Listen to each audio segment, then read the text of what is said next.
Take one.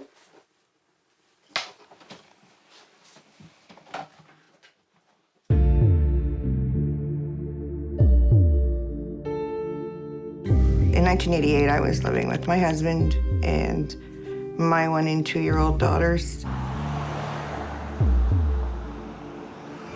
We had just left a small basement apartment, so we were pretty excited to be able to move into a 3-bedroom split-level house. It was kind of like a dream come true at the time.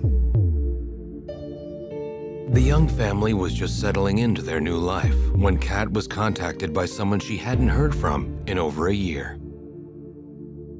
Maria was a friend of mine, just out of the blue, and there was no call display then. The phone rang and I answered it, and it was her.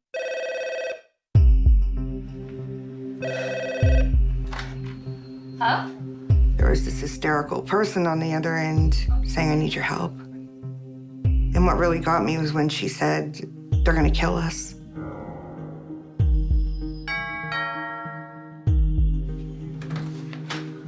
Well, she arrived on my doorstep with her son. She was a mess. She was disheveled. She was pale. And immediately she's going, "I know you don't know me that well, but I always trusted you, and I knew that you would help me." So I let her in. She began to open up to me about what had been happening. Maria and Kat sat down to catch up on the past 12 months, but every word that came out of Maria's mouth, Kat found horrifying. She said, "My husband joined a cult." When Maria got pregnant, her husband made an appalling confession. Halfway through the pregnancy, he said, "We have to leave here. I've done something really bad. We have to go." She said, when I had an ultrasound and found out I was having a boy, he promised that boy to the cult as a sacrifice. It took me a while to even process what was being said to me. Maria told Kat she was scared but didn't really believe she or her baby were in danger. All that changed at her husband's birthday party 8 months earlier, just after the baby had been born.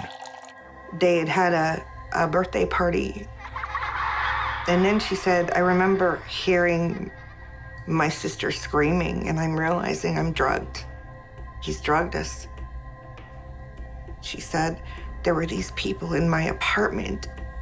And she said, "I remember robes. I remember these black robes. And there was a fight, a physical altercation." She told me, "I get up. Finally, I can walk, but I'm still really dopey." And she goes, "There's this knife in my kitchen sink, covered in blood." She goes, "And I don't know why, I just started washing this knife." She goes, "And then I look over, and my husband's in this industrial garbage bag, and I can see his arm is over his head, hanging out of the garbage bag.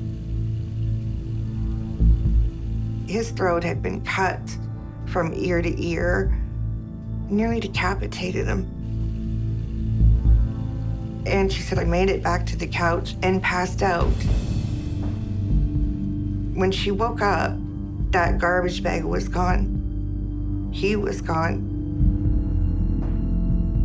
And they found him in a field across from the apartment. She said, people at the funeral home, they're all trying to say, "Well, he committed suicide."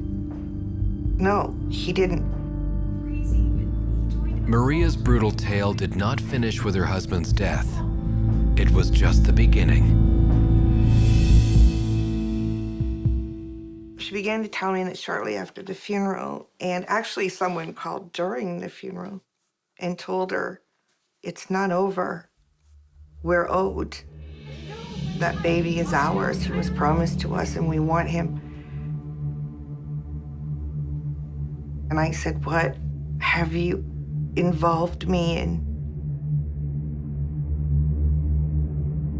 Despite her reservations, Kat felt she had no other option but to invite Maria and her son to move in. it would turn out to be the worst decision of her life. Had no clue what was being brought or entering my life or my husband's life, or most importantly, the lives of my children. Usually people, when they get into the occult, there are attachments that will attach themselves to those individuals. And that individual spirit can move and manifest to another individual. Because you have to remember, there's a different level of energy that's playing here, a different mindset that's playing here. And the mindset that I want to take over, the mindset that I want to empower, the mindset that I want to control. And they'll take that opportunity and they'll cause havoc with that person.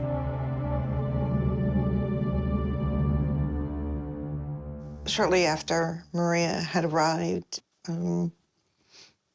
really some strange things had started happening. I would put the children's toys away before bed. My husband would get up in the morning and the toys would be all out of the chest.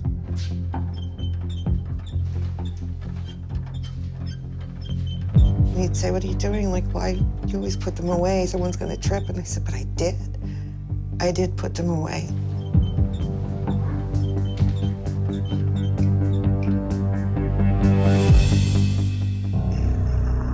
Life had been completely normal before Maria arrived.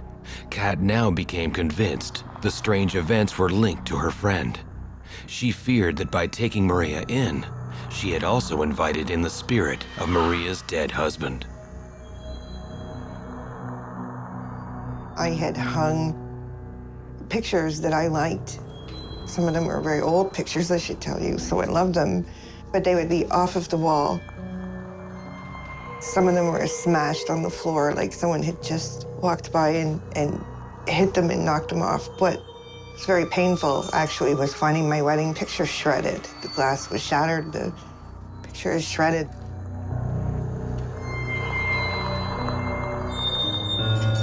It was the last straw. Reluctantly, Kat told Maria she had to leave. But any hopes that the weird events would stop were soon dashed, in brutal fashion. The smell arrived in my house.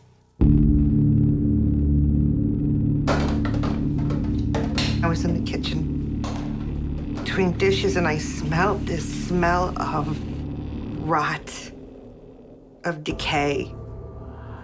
And all of a sudden, and I could feel my feet being pulled apart. This thing was going to have me.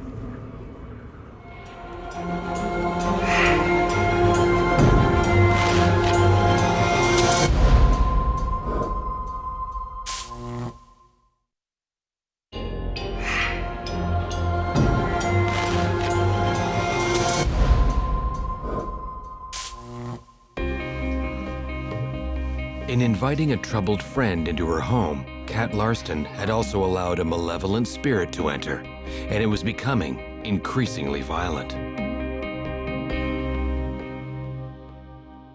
The smell arrived in my house.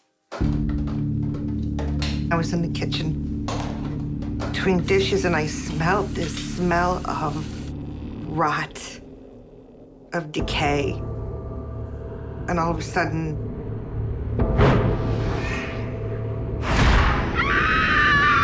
I felt something against me. I couldn't move. And I could feel my feet being pulled apart. This thing was going to have me. I was trying to call for help, and I couldn't move.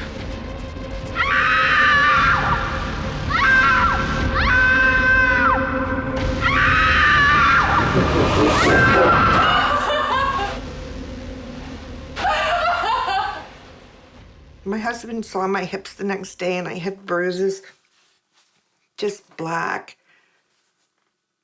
And he said, "Oh my God, like, did you fall or what happened?" And I said, "No, I was attacked."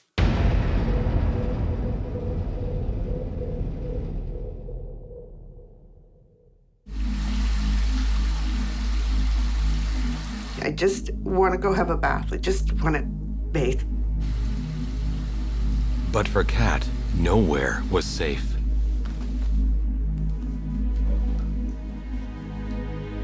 I feel his hand.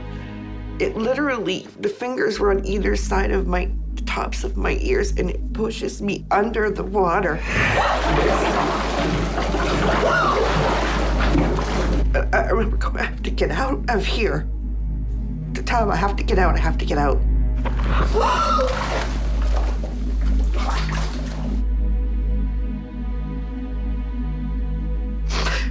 I'm gonna die. I'm gonna die here.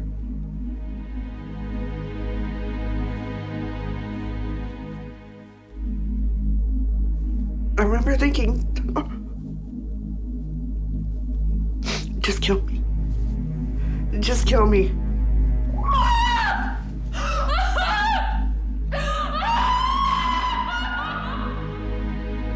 The attack stopped as suddenly as it started. Having just survived one of the most terrifying experiences of her life, Kat tried to block it out of her mind and move on. Hey, Sarge, we got another one here. Another one what here? Several nights later, I had put my children to bed, and I'm trying to watch TV, but I'm thinking about what happened.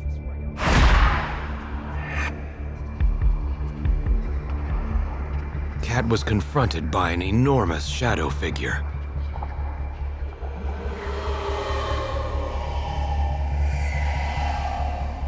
It literally filled the entire door. Black. This thing was massive. And I'm thinking, oh my God, because I could smell the rot, and it just charged at me.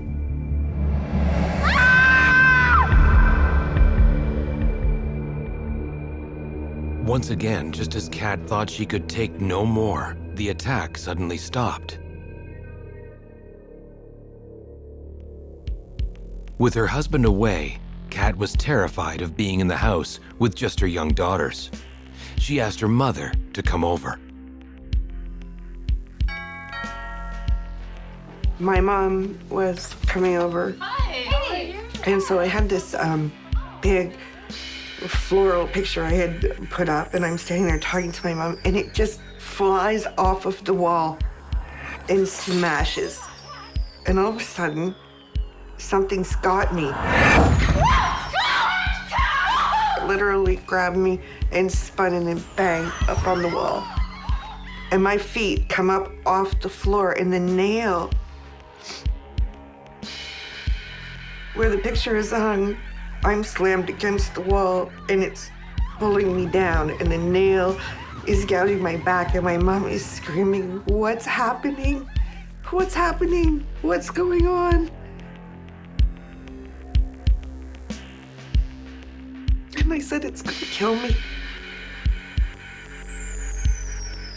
I was just sobbing. I just said, "It's gonna kill me. You have to go. Take the girls." I said, just go. It doesn't want you. It wants me.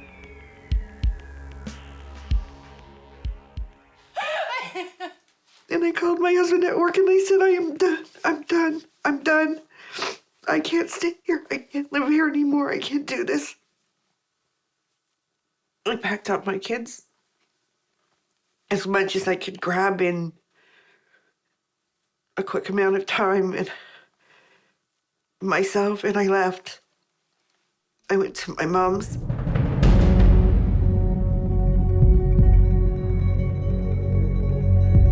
I did call Maria's dad, and I said, I need to talk to her. There's more to this. I need to talk to her. And her dad goes, so, this is it. I mean, after today, don't come back. If you come back, what's been happening to you will get worse. When that individual finds out the person it came from, where the initial entry point came in their lives, when they confront that person, they're technically confronting the entity at the same time, because that attachment is feeding off them. I don't even recognize the face on this girl, and she's wringing her hands. I said, I'll always love you, but I can't ever see you again. They said, please. Before he kills one of my kids, please. This is your problem. I said, you know, you should have never brought this to my home, to me.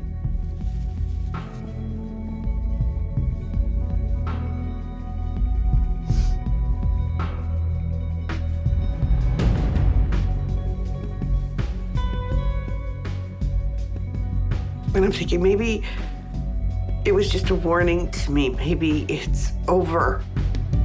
It was over for Kat. After seeing Maria that final time, the attack stopped, and Kat's family went on to live a normal life. I buried this for nearly 30 years.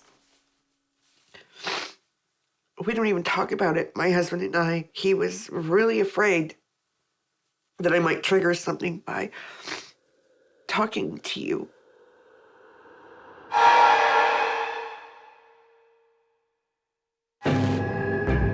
Invitations to entities from the dark side are not easily revoked.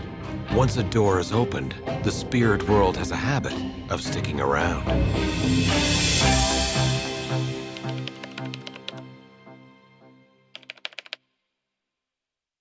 Story 19, take 1, marker.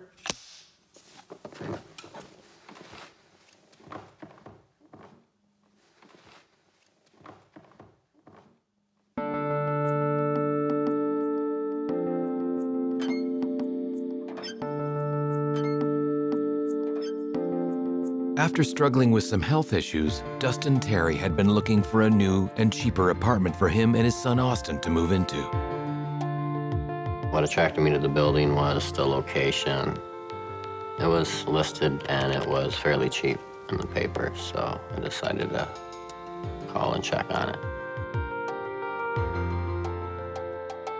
The building looked like your older classic brick building with the old iron gate. It still had the old wood that used to be the outside of the siding. You know, it's kind of like stepping back in history almost. I did not take my son with me to see the place at all. He actually just kind of got a surprise one day. He thought it was cool because it was so close to Grandma, my mom. Yeah, it's less than a 5-minute walk for him in a nice area. I was hoping in this new place for a fresh start, basically.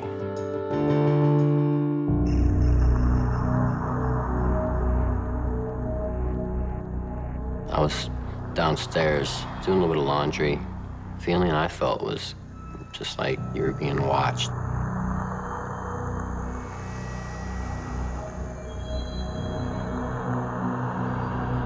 I just blew it off as no big thing.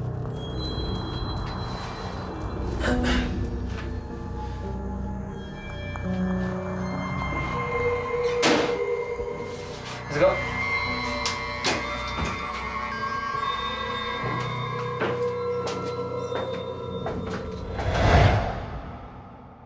I know there's something there. As to what, I don't know.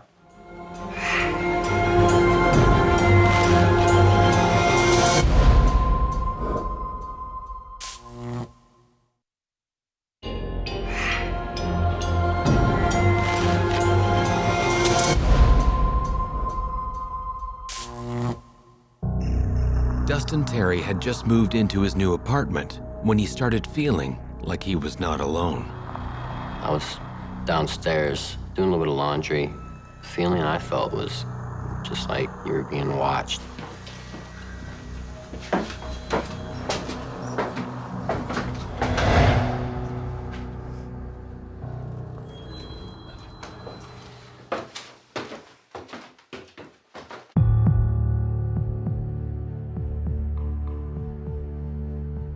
I was actually in the back part of my house. I was folding my clothes, and it sounded like someone opened my door and started walking into my house.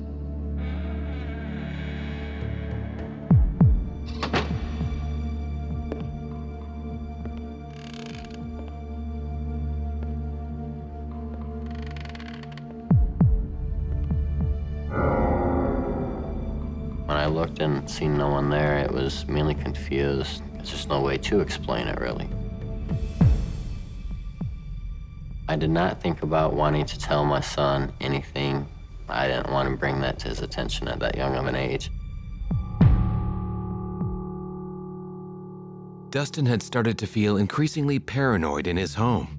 He didn't want to tell his son Austin about his experiences for fear of frightening him, but the unwanted visitor left him with no choice. I was at home. We were sitting down in the living room, and one can out of the middle fell off.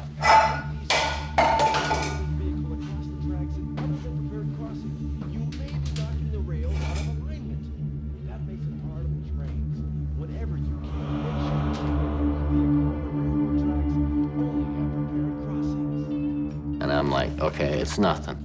Nothing at all. I pick it up, put it back up there, I start watching TV, and within 15 minutes again, the same can that I just picked off the floor falls down again.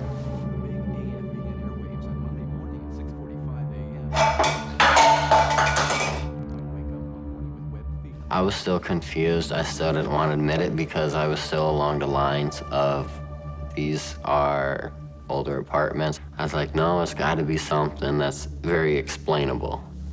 It just has to be. When spirits do things like pushing cans off the shelf repeatedly, the same thing, or open a door, the same thing, it's their sense of letting the physical people know, I'm still here, I still exist, and that their process is, I still can do these things.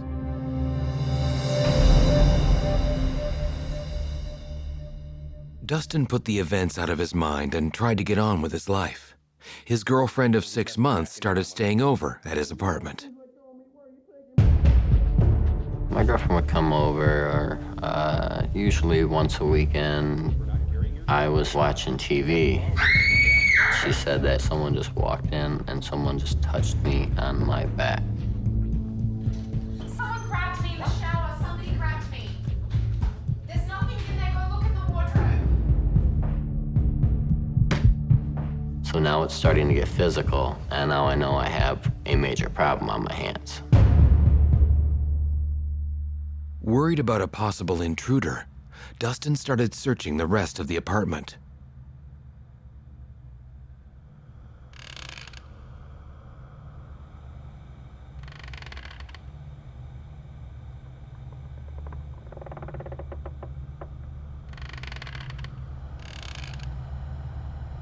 She said it was just kind of eerie, odd. She just felt a presence, like someone was standing behind her, and she didn't seem too comfortable at that point in time.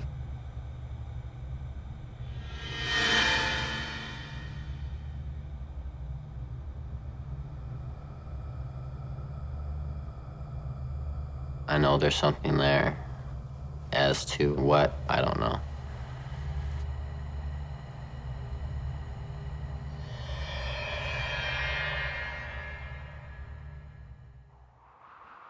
Dustin decided the strange incidents were putting his son and his girlfriend at risk, and he needed help. I needed to look for someone to come in and do something. So I called in a priest from the Catholic Church in St. Joe. Like, well, I think that a house blessing will help you, and I think we should start one. So I said, okay. So without him knowing about it right away, I grabbed my cell phone and turned on voice record, and I put it in my back pocket just to see.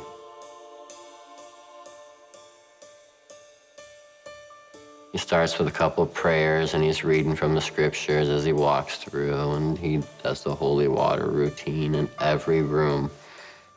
We get back towards the back area, and I noticed when he got back there, he was a little bit hesitant. I kind of monitored when they did leave that they were still pretty much looking around quite a bit. It wasn't like I had his 100% attention. It's like something else had his attention on the side.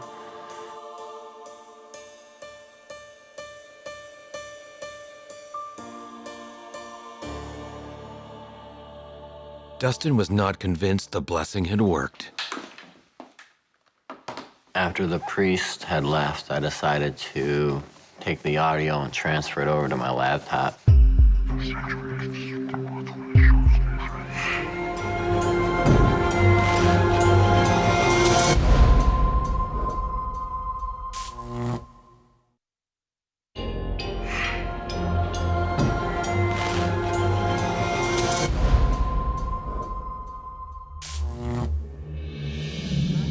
Dustin Terry and his young son, Austin, had moved into a new apartment, but so far, it had not been a happy home.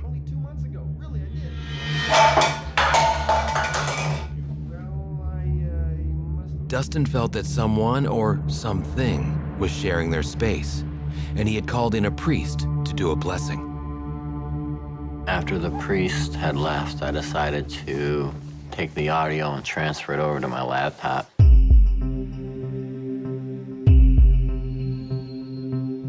When the priest was talking, it was pretty quiet. You didn't hear anything, but whenever the priest would seem to want to start talking from the scriptures or do any kind of a blessing, when he would stop, there's this very specific tss, tss, tss, tss, tss, and when he starts, it stops. And the minute he stops, it starts back up again. In the name of the Father,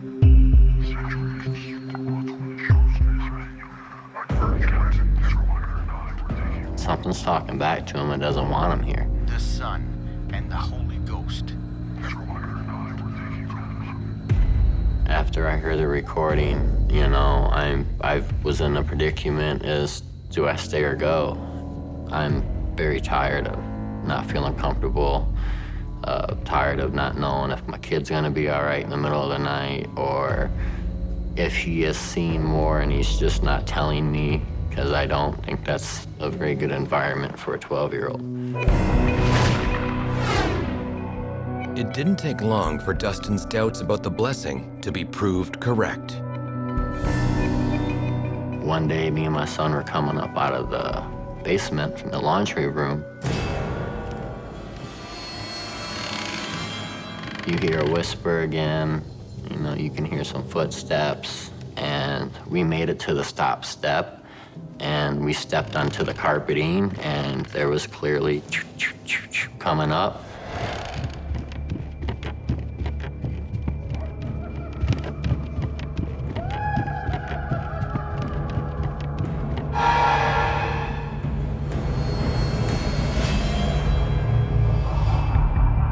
I didn't want to tell him anything. I just said, let's go.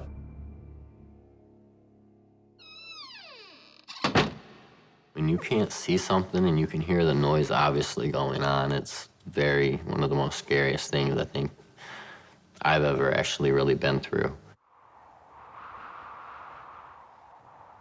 After the footsteps and everything going on, I knew I needed to look for someone to come in and do something.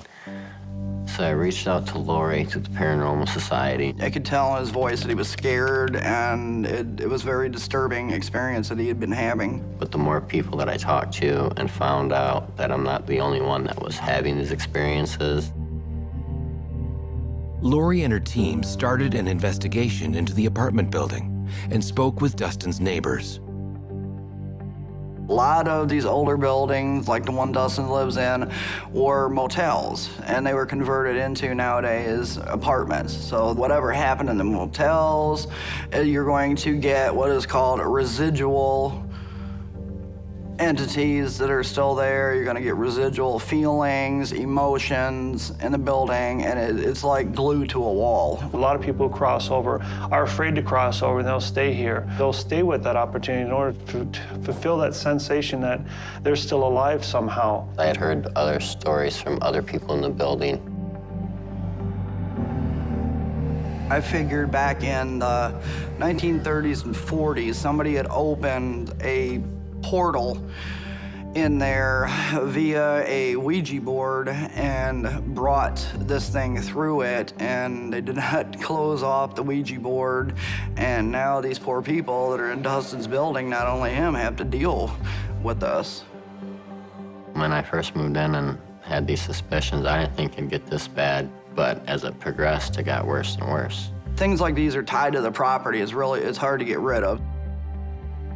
My best suggestion to Dustin was move when it was financially possible for him to do so, because it'll just stay with the property. The following night, things got even worse. It was well after midnight. I decided to go to bed early. My girlfriend's gonna stay up, and she said she gets the weird feeling of someone standing over you, being watched. She kind of glances over a little bit, and she says standing behind the curtains is a black mass that's standing there. And she looks down and she sees dress shoes. That was about the last time she stayed the night. That manipulation of energy is all fear-based, and the more fear that that entity can create, the better it is at chancing of it surviving. It makes me wonder, you know, what is it doing at nighttime when I'm sleeping in bed? Is it standing there watching me? If you're scared, that's energy for them. They take that energy and they feed off of it and they grow on it and they create more havoc.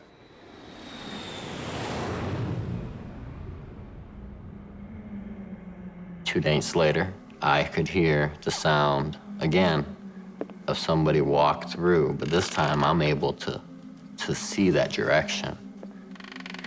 And I can hear someone walk through my house, walk through my living room, and walk into my bathroom, and it walks back out. And instead of hearing a normal close of a door, it's like someone slammed the door.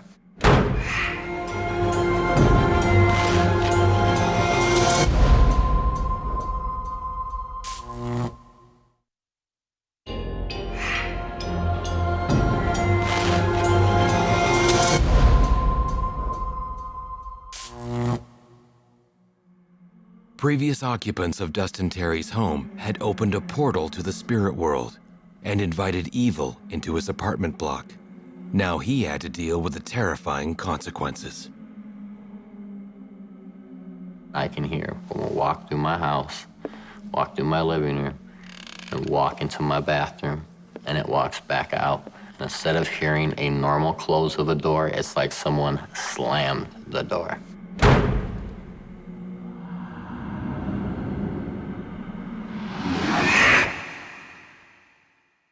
And I was done. I was literally done. I got up, it must have been 12:30, 1 o'clock. I grabbed my wallet, my cell phone, and I took off walking for the next 5 hours that night. Now I don't stay at home unless either my son comes over or my girlfriend comes over. I refuse to stay the night in my house alone. For now, Dustin Terry is stuck in his haunted apartment, but can't wait to move out. I spend a lot of my waking moments every day trying to find a different apartment, a different place. Whether spirits are invited into a property through people meddling with the occult or by simple accident, the results can be equally devastating and can affect the victims for years afterward.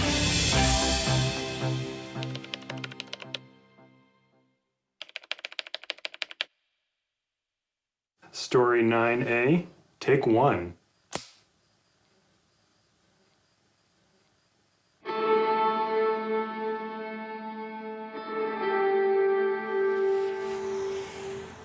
I had just moved to Lansing. For work, I transferred from our Detroit office. Nathan was my boss, and we just clicked very well. We started dating just a couple months after we met. A month later, I ended up pregnant. Surprise!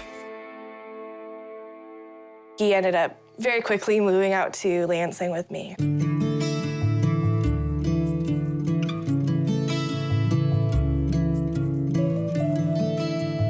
We got the house together, and I'm a stay-at-home mom, so it's important for me to find a house that I feel comfortable in.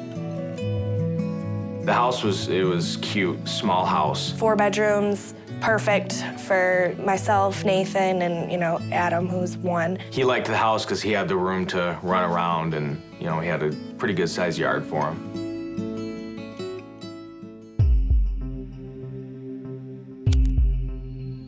Lillian is a practicing Wiccan, and she saged her new home to cleanse it of any negative energy.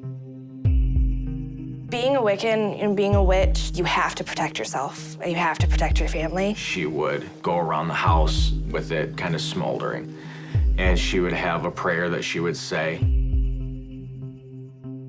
When someone cleanses their house with sage, they're going from room to sweeping out the rooms, to removing the cobwebs of negative energy. That intention is very powerful, very strong. She knew I came from a Christian background.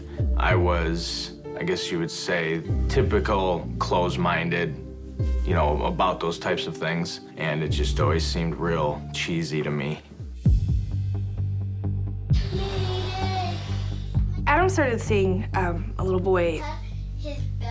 Got him up. You know, he started complaining about it, like, he's just out there and he's watching me. I was playing with Adam, and he had brought up the little boy being outside.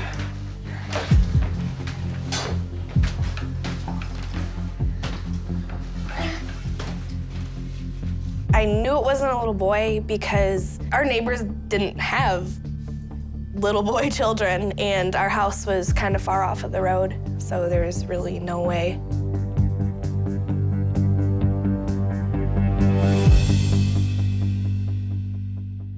I knew it was a ghost.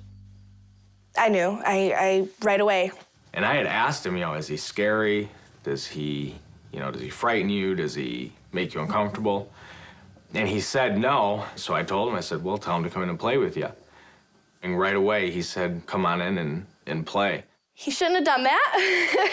It started creating some really bad problems. When a child invites someone that's their play children, you know, that's outside, they're playing and they're coming in the house, that spirit will manifest itself into a little boy, a little girl, a little friend. And sooner or later, that entity will start ostracizing against the mother and the father.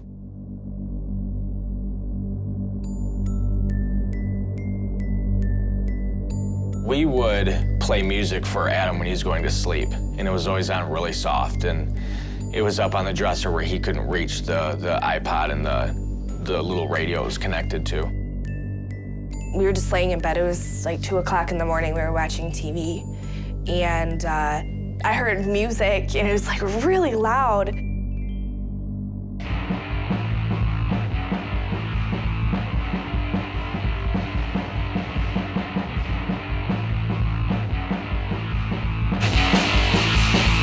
We had a certain playlist for him, and it would jump off of the playlist into the song, into the artists, go down to a specific artist and play a certain song.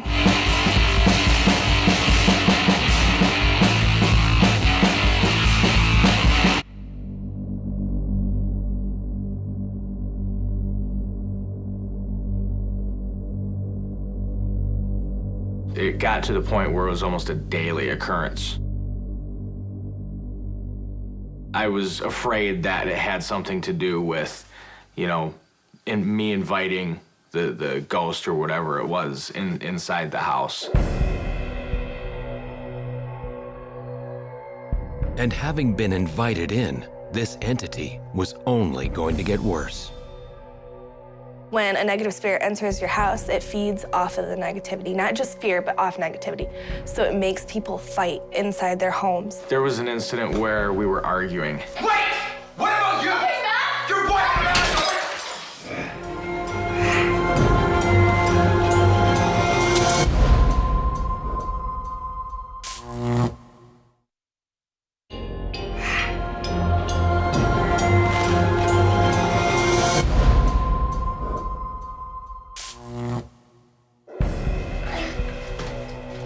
Nathan Tegardine had inadvertently invited a ghost child into his family's home. His wife Lillian knew immediately that he had made a huge mistake. I started to feel really uneasy. Just about the atmosphere of the house had shifted. It went from being a comfortable home just to a real uneasy feeling all the time. When a negative spirit enters your house, it feeds off of the negativity, not just fear, but off negativity. So it makes people fight inside their homes. There was an incident where we were arguing. Wait! What about you? Your boyfriend!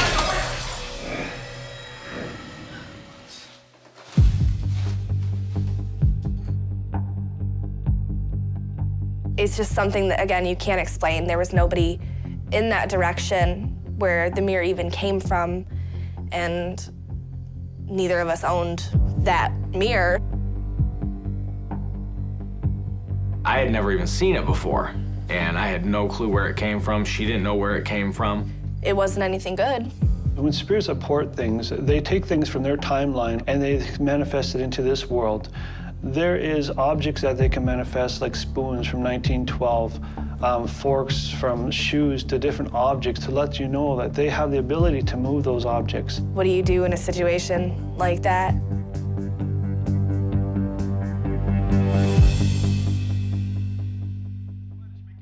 The frightening events were putting an increasing strain on Lillian and Nathan's relationship. We were laying down watching TV, and I felt a knock from underneath the bed. And at first, I thought it was my imagination, because it was a pretty hard hit.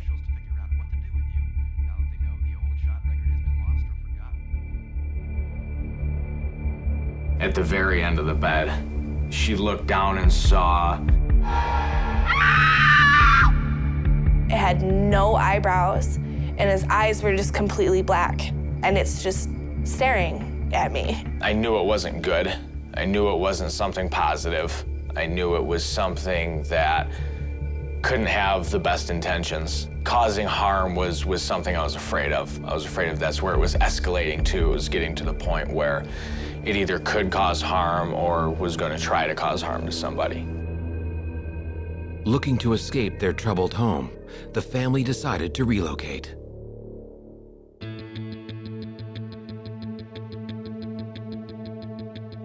So we ended up moving into a house in Eaton Rapids with another addition to our family, our second son, Caden. It was beautiful. My aunt actually owned it, and we were renting from her. And this was a house that Lily had talked about wanting to live in since we got together. 5-bedroom, fenced-in backyard, perfect for the kids. So I was really excited. I was pretty confident that it hadn't followed us. Whatever it was staying, staying put. Nathan could not have been more wrong. Having been invited to join their family, the evil that had been plaguing them started up again. Almost immediately after we moved in, I started to experience things.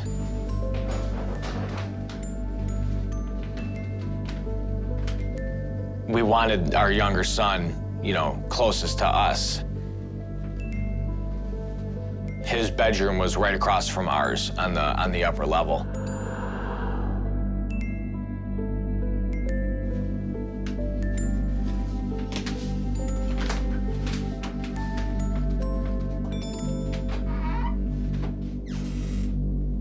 I think he was crying pretty dramatically, and we went up into the bedroom, and his crib was pulled away from the wall.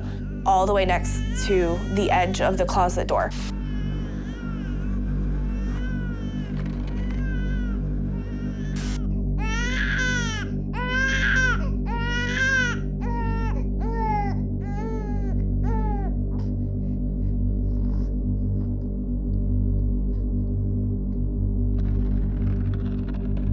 And it didn't matter where I put his crib in the room, it would be dragged towards the closet door.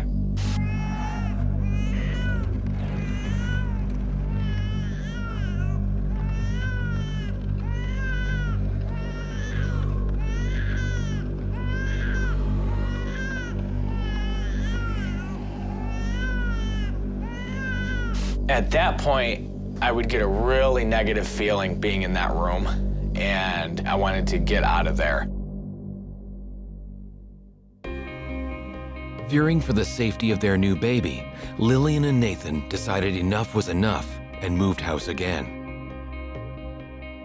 Within a week, I found a house, I put a down payment, we were set to move. It really was hard to have to move out because I really did want that house. Since all of that happened, I'm not skeptical at all when it comes to paranormal experiences. When it comes down to it, Nathan's mental well-being is more important than my comfort. I was very happy to be away from such a negative feeling.